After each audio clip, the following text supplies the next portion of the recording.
Hello दोस्तों, जैसा कि आप लोगों को पता है CHSL 2018 का डॉक्यूमेंट वेरिफिकेशन इस समय हो रहे हैं। तो इसी से रिलेटेड आज हम इम्पॉर्टेंट कुछ जानकारियाँ लेंगे। तो चलिए दोस्तों शुरू करते हैं आज का वीडियो। दोस्तों ये वो कॉलेज है जहाँ की हमारा CHSL 2018 का डॉक्यूमेंट वेरिफिकेशन होना था। Shri Ganesh college of IT and management, Ganga complex. दोस्तों ये कॉलेज विनीता हॉस्पिटल के पास फाफामऊ में है। दोस्तों हमारी टाइमिंग 9 बजे से थी, यानी बैच 1 था, लेकिन हमारा DV 9:30 से स्टार्ट हो गया था। दोस्तों ये गेट के अंदर की एक फ़ोटो है। यहाँ पर आपको ऊपर अपना मोबाइल और बैग दोनों ही जमा करना है। वहाँ पर आप मोबाइल भी नहीं ले जा सकते हैं DV में। यहाँ पर मोबाइल और बैग जमा करने के बाद आपको एक रो में खड़ा कर दिया जाएगा। उसके बाद वहाँ पर एक सर आपके टिकट नंबर से आपको बोलेंगे और फिर आपको जाना होता है। दोस्तों ये मेरे एडमिट कार्ड की एक फ़ोटो है। तो जब आपका डॉक्यूमेंट वेरिफिकेशन कंप्लीट हो जाएगा तो उसके बाद आपके एडमिट कार्ड में डॉक्यूमेंट वेरीफाइड इस तरह का एक मोहर लगा दी जाएगी और यहाँ पर जिसने भी आपका डॉक्यूमेंट वेरिफिकेशन किया है वो सर यहाँ पर साइन कर देंगे। चलिए दोस्तों और डिटेल देखते हैं। तो दोस्तों पहले अटेंडेंस से स्टार्ट करते हैं। तो क्लास में आपको अटेंडेंस के लिए 2 सीट दी जाएंगी। कुछ कैंडिडेट ऐसे होते हैं जो कि केवल एक ही सीट में साइन करते हैं, लेकिन आपको बिल्कुल ऐसा नहीं करना है क्योंकि आपको बाद में प्रॉब्लम हो सकती है। आपको दोनों ही सीट में अपना साइन करना है। फिर बात करते हैं कि क्लास में कितने ऐसे कैंडिडेट थे जो कि एब्सेंट थे। तो दोस्तों मेरी क्लास में केवल 3 ही ऐसे कैंडिडेट थे जो कि एब्सेंट थे। अब बात करते हैं कि अगर आपकी मार्कशीट में कोई गड़बड़ी है तो क्या हो सकता है।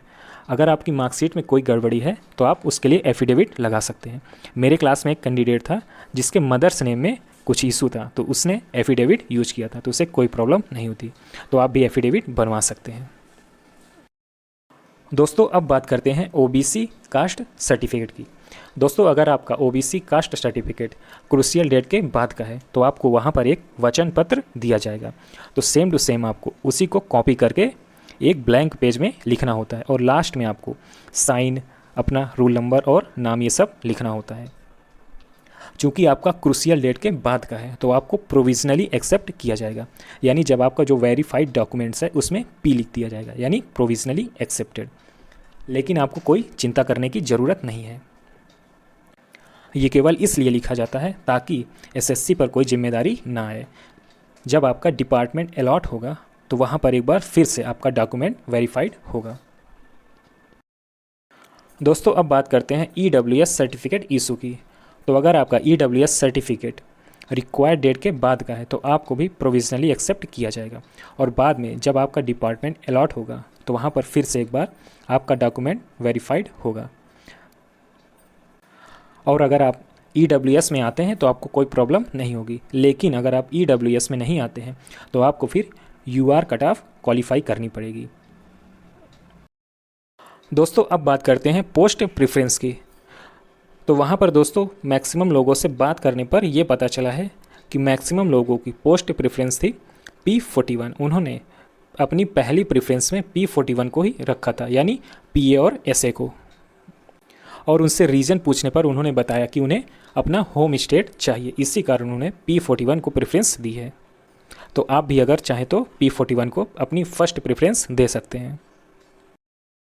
दोस्तों अब बात करते हैं कि वहाँ पर डॉक्यूमेंट वेरिफिकेशन में क्या कोई ऐसा कैंडिडेट था जिससे कुछ DV में इशू आया हो। तो जी हाँ, मेरी ही क्लास में 2 ऐसे कैंडिडेट थे जिन्हें DV में कुछ इशू था, तो उन्हें सर अपने सीनियर के पास ले गए और फिर वो दोबारा हमारी क्लास में आए ही नहीं। पता नहीं उनके साथ क्या इशू था। तो दोस्तों आप लोग अपना साइन बिल्कुल क्लियर रखिएगा, जैसा कि आपने SSC में हर जगह किया वैसा ही साइन आप यूज करिएगा और अब आपकी फ़ोटो बिल्कुल क्लियर होनी चाहिए। ओके दोस्तों, बेस्ट ऑफ लक। मिलते हैं नेक्स्ट वीडियो में।